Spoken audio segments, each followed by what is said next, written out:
Hey, what's up? This is Brandon Simmons for BrandonSimmons.biz. This is my weekly video blog called Bullheaded, a review of the Houston Texans news as well as a preview of the upcoming game matchups. So, the Texans got their second win last Sunday against the Jacksonville Jaguars, and now they have to go back on the road to face the Cleveland Browns team. And this Cleveland Browns team is not the same Cleveland Browns team that we've grown accustomed to making fun of. So they're a little bit different this year. So we'll touch on all that in just a few minutes about them. First up, I'm going to go ahead and recap just a few things from the Week 9 matchup with the Jaguars. So for Houston, it was sort of a return to form, if you will. Earlier in the season, probably like 2 or 3 weeks before their bye week, they actually got their first win over the Jacksonville Jaguars. And so, after that, thinking that, they'll ride off into the rest of the year and grab a couple more wins wasn't so much the case, with games against Tennessee and with Green Bay, which turned into back-to-back losses. If anybody remembers the game against Tennessee, how close it was, but certain things that broke down towards the end. Not including the 2-point conversion controversy. Also, the game against Green Bay, it was just a completely utter uncompetitive disaster. To describe the Green Bay game. So they, after the Green Bay game, rode into the bye week, and they got Jacksonville on the schedule, out the gate. So pretty benefiting that they actually got a win coming off of that. Didn't look too shabby coming off the bye week. Overall, defense, they had some hiccups, but they also made some good plays as well.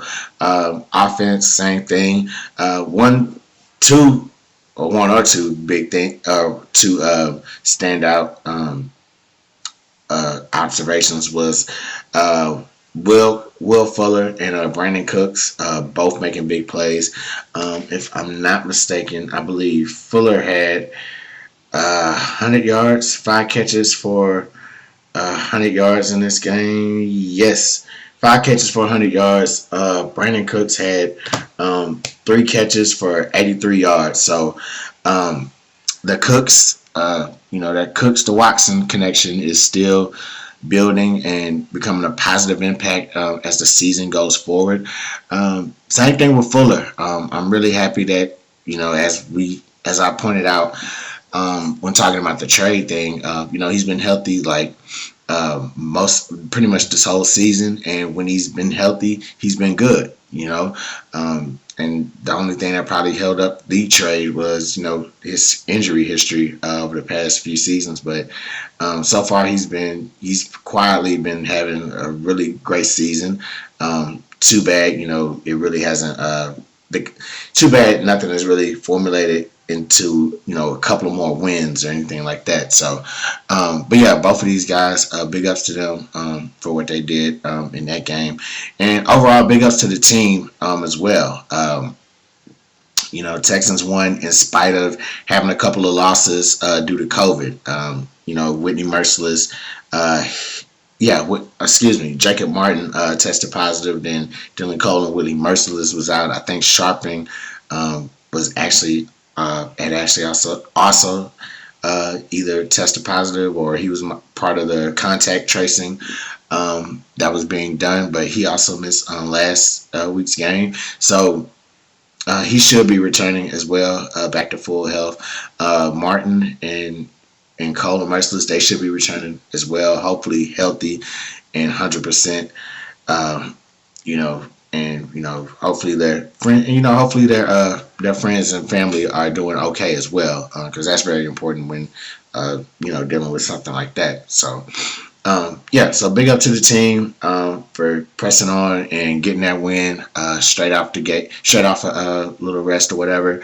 And so hopefully they'll get it. They'll be able to scratch up another one this week. Excuse me. So my boogers don't fall on this camera. All right, so couple of news items I kind of just wanted to comment on. Um, so first one I wanted to comment on, and I didn't think it was like that big of a deal as far as football related, but I felt like it kind of touched on it a little bit. It's just something that was just tugging on my mind a little bit. So earlier this week, Texans they fired the PR director, Amy Palkich. I should have looked up the pronunciation for that. Forgive me if I chopped that name up. But yeah, earlier this week they fired her. One of the things that is being reported, and I'm reading an article off of, I'm referencing an article off of Pro Football Talk, .NBCSports.com, is that, she was reportedly fired, that she's no longer a cultural fit or whatever. So with that said, the article that I'm reading from, it was actually talking about that she hired a Houston lawyer, for whatever actions that, might be needed and stuff. And so the only reason I just kind of touched on this, I just thought like, Texans have been having some crazy, firings the last couple of years. It's just been wild to me. Like, I think about the, of course, the O'Brien firing, that was one thing. That had all types of other stuff attached to it. So, but I also think about I was thinking maybe like the Rick Smith let go, quit, fire, whatever that was supposed to be. He was supposed. I think this was probably like in the season following Watson's first season, or probably leading up to his first season or whatever. But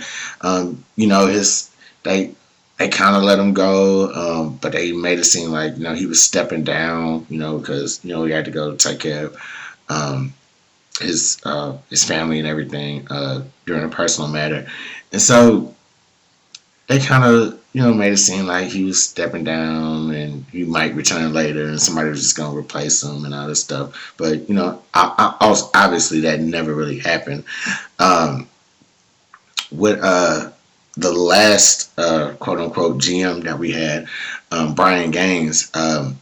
So that was pretty. When he got fired, it was shortly after our draft, but there was also like supposed to be a small little scandal attached to it. As far as it was like with racial, I think a racial discrimination scandal or something. There was like a little bit of a lawsuit that was like about to come down. So I'm not sure if they just settled that and things went away, or if they settled that, or there's a trial coming.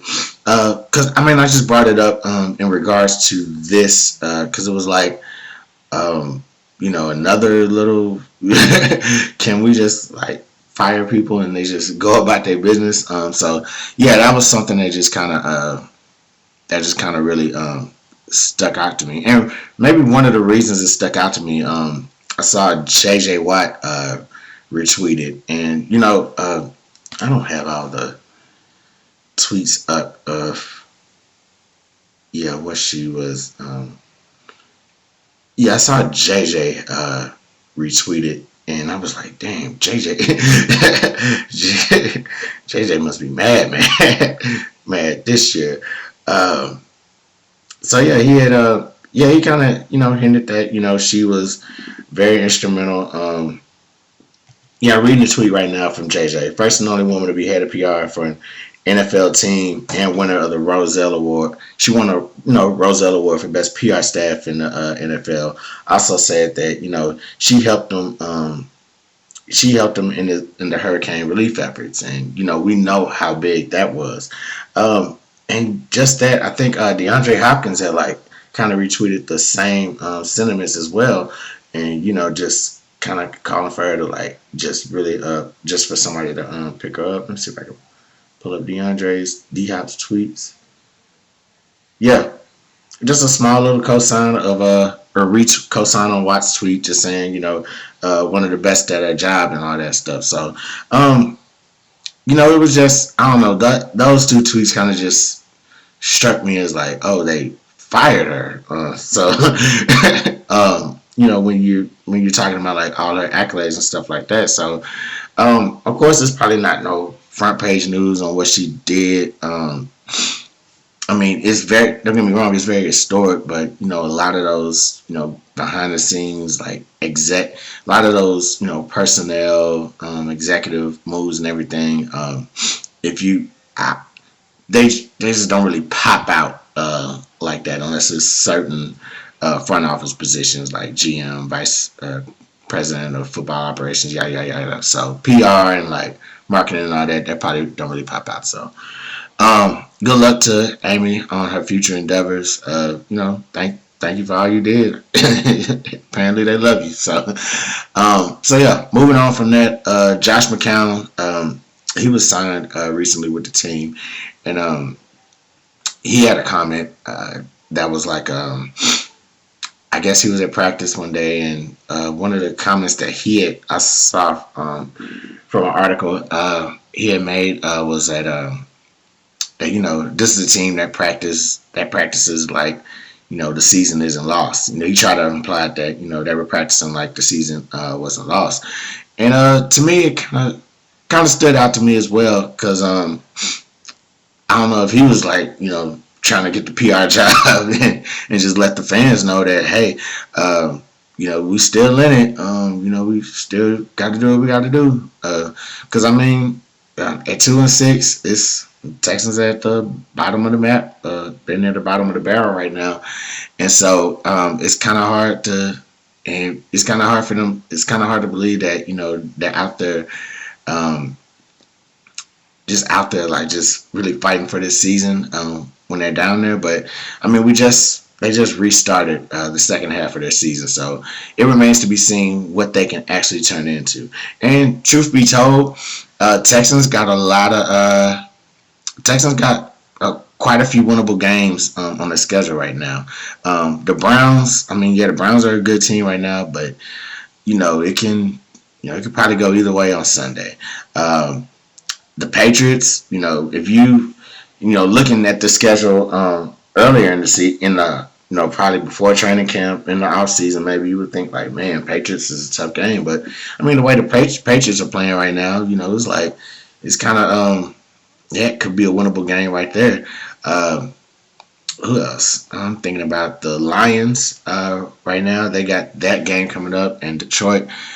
I read an article earlier today about what kind of trouble they're having with their coach. Ironically, a former New England Patriots coach. So I don't even want to go there right now. But basically,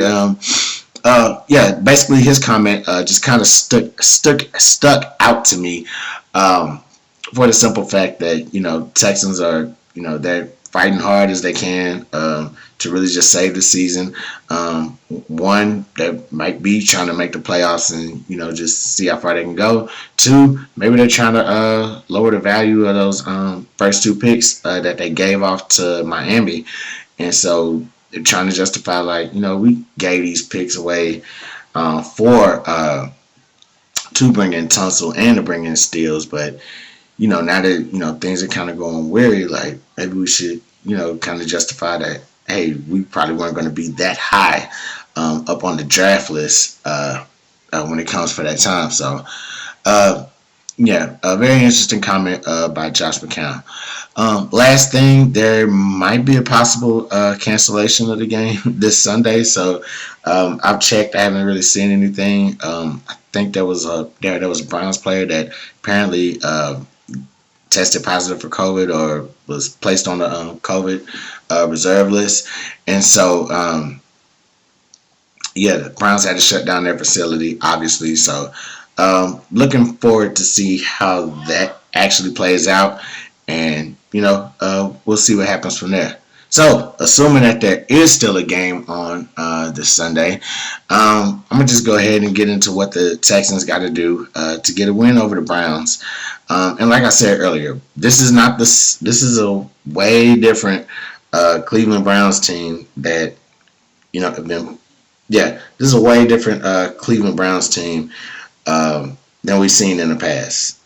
They actually look good. Yeah, I'm pulling up the standings right now. Yeah, Browns are sitting at 5-3.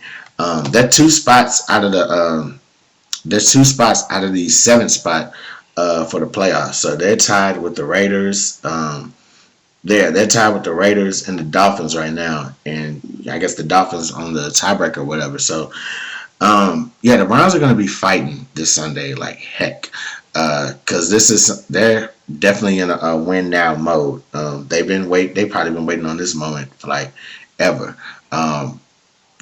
Baker Mayfield, he's playing a little bit. Playing a little bit better compared to last season. And part of that is because of the tough rush attack that they have, that Cleveland has. So, 6th ranked running attack, and it's primarily been like one of their biggest. It's primarily been one of their like main weapons on how they've gotten their offense going, including getting their offense going for Baker Mayfield to operate as well. So before that, they have okay. So just looking up updates for Chubb. So before that, they did have Nick Chubb, who was they did have Nick Chubb for the running back, but then he got hurt a couple weeks ago. So. But he should be activated right now. I think they're really trying to make this like a game time decision on whether he goes or not. So if he goes, I would still just kind of be wary on just stopping him. And if he doesn't go, then I would still be worried on stopping Kareem Hunt, who actually completes the 1-2 punch for their rushing attack. So it's Chubb and Hunt when Chubb is healthy as their 1-2 rushing attack. And I would definitely, whether either one of these guys get activated or play in the game, definitely this will be the focus on taking it away, just to keep the offense out of sync. You keep it out of sync. I think the only thing you'll have to do is just probably worry about where Jarvis Landry is going to be at. But even then, I would definitely make sure that you can take their running game away, and just kind of make sure that their offense isn't in any type of rhythm at all, or can't get anything going at all. Next thing that needs to be done, and I don't think a lot of people probably bring up. I don't know how many people really bring up this point enough, but keep Myles Garrett under control, man. This guy is definitely rising up to be one of the premier defensive players in the league right now, and he can do some damage. He can definitely disrupt the line of scrimmage. He can be a catalyst for more pressure on the QB. So if he's doing damage, one-on-one, that'll probably open up for more. That'll probably open up for him to get double team, triple team, and all this other stuff. And it'll probably be a catalyst. He'll probably allow other people on the defense line to get open and get freed up on some O-linemen and just start getting more pressure on the quarterback. So we definitely need to get him under control as much as we can. He might line up aside. He might line up in front of Tunsil on the left side. Shoot, he might even line up on the right tackle. And so it's definitely important that we kind of just know where he is and just get the blocks right on him and just get the blocking, just get the pass protection done right along that whole line, because it can get very if Watson gets takes enough sacks or get too many hits, it can turn into something very unfortunate. It can turn into a very unfortunate day. Very, very rough day for this offense. Another way to counter that is, just getting rid of the ball quickly. So, they're going to, Browns are going to bring the pressure, of course. But it'll definitely help if we get rid of the ball quickly. As I mentioned earlier about Cooks and Fuller, this would probably be the perfect game where they're like, counter catching the ball in space in case there's some blitzes that are coming and just, leaving a little bit of middle space open. So I would definitely say get rid of the ball quickly with Cooks and Fuller, working Stills and Cobb as well. I haven't heard a lot from Stills this season. We're seeing Cobb like here and there, but definitely get those guys in as well, and let's see what plays we can make. So those are my 2 points really that I got for beating the Browns this Sunday. They're tough. Just take away their tough rushing attack or try minimizing their rushing attack. And also just keep Myles Garrett under control. Make sure he's not, breaking in. He's not breaking through the offensive line or breaking down the pass protection. Let's make sure we have solid pass protection. Also, let's try to improve the running game as much as we can this week, but definitely take away the running attack to disrupt take away the Browns rushing attack to disrupt their offense, and keep Myles Garrett under control so we can get things going. So just keep Myles Garrett under control so we can keep our offense moving and staying aggressive as well. So that's all I got for y'all this week. I'm Brandon Simmons for BrandonSimmons.biz. Make sure y'all like my page if you're on Facebook. If you're watching this on Facebook, like my blog page, facebook.com/BrandonBlog. If you're on the YouTube watching this, subscribe to my channel, youtube.com/BS713. I'm Brandon Simmons for BrandonSimmons.biz. Holla black.